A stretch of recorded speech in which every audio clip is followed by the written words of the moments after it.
Hey guys, how you going? This is BillyEatWorld again, and well, today I've got another Battlefield 5 weapon review for you, and this time it's on the MG42 medium machine gun. And well, this gun is an interesting one because it's the last unlock on the support weapons tree, so it's a bit of a grind to get there, but fortunately it is well worth the wait. Now, before we do start though, I should mention that before I made this video, I actually put up a poll on Twitter, and I got you guys to vote for which weapon you wanted to see in this video. And I'm going to try and pick these weapon reviews like this from now on. So if you want to help out and choose the next video, head over and follow me on Twitter, or just leave me a comment in the comment section down below.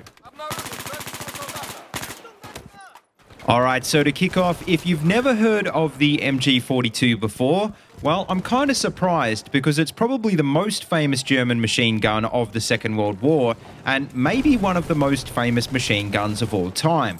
And that's because unlike most other MGs, especially in the 1940s, its rate of fire was so high that it actually had the nickname of the buzzsaw because that's what it kind of sounded like when you fired it.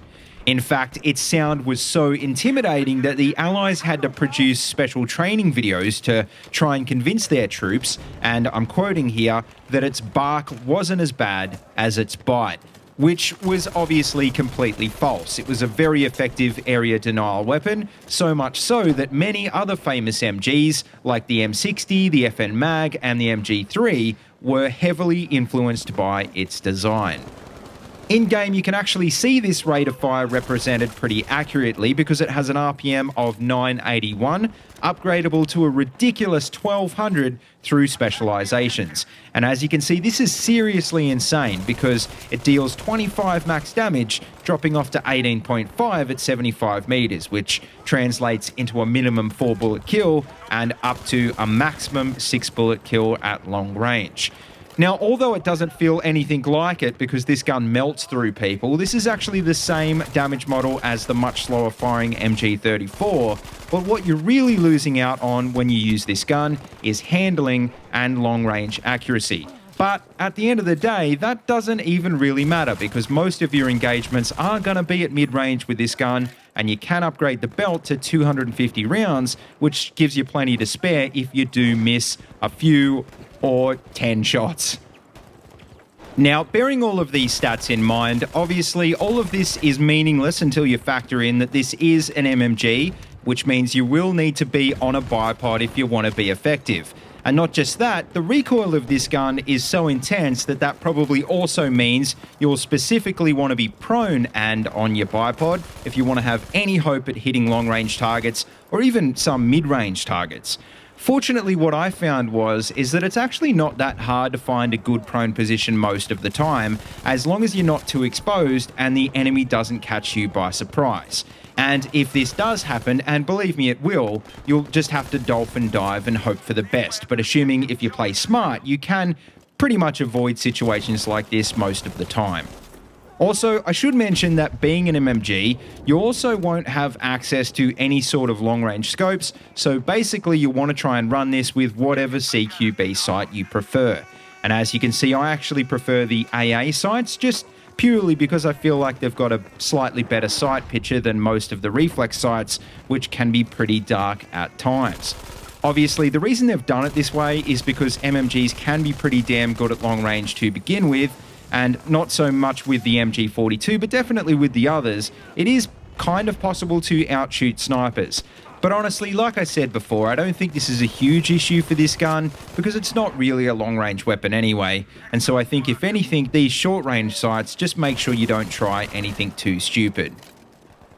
Now, as for specializations, well, I think probably the best way to use this gun is overlooking objectives, where the extended belt upgrade is really going to help out. So as you can see, for this kind of setup, I usually run the recoil buffer at the top, and then from there, I run all the way down the right-hand side to hit all the options that are going to help you engage a lot of enemies all at once.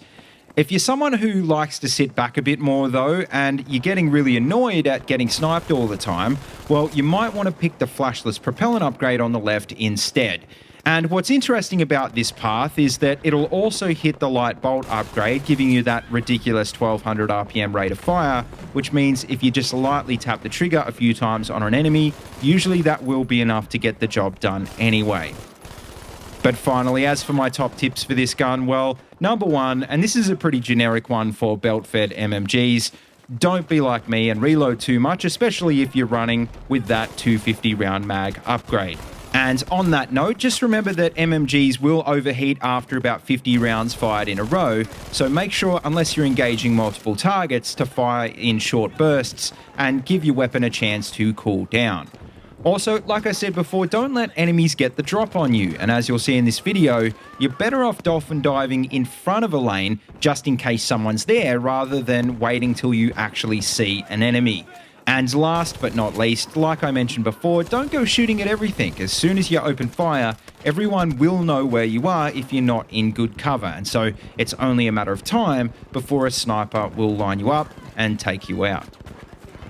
But anyway, guys, that just about wraps up this video. So as always, make sure you let me know what you think of the MG42 in the comments section down below. And also just remember, like I said before, if you want to have a say on what comes next in this series, then either follow me on Twitter or make sure you leave your suggestion down below. As always, though, don't forget to like, comment, and subscribe, and please feel free to check out the links in the description if you want to see any more of these videos. And don't forget, you can also find my Twitter and Discord links down there as well if you want to keep in touch. And as always, until next time, see you later, and have a good one.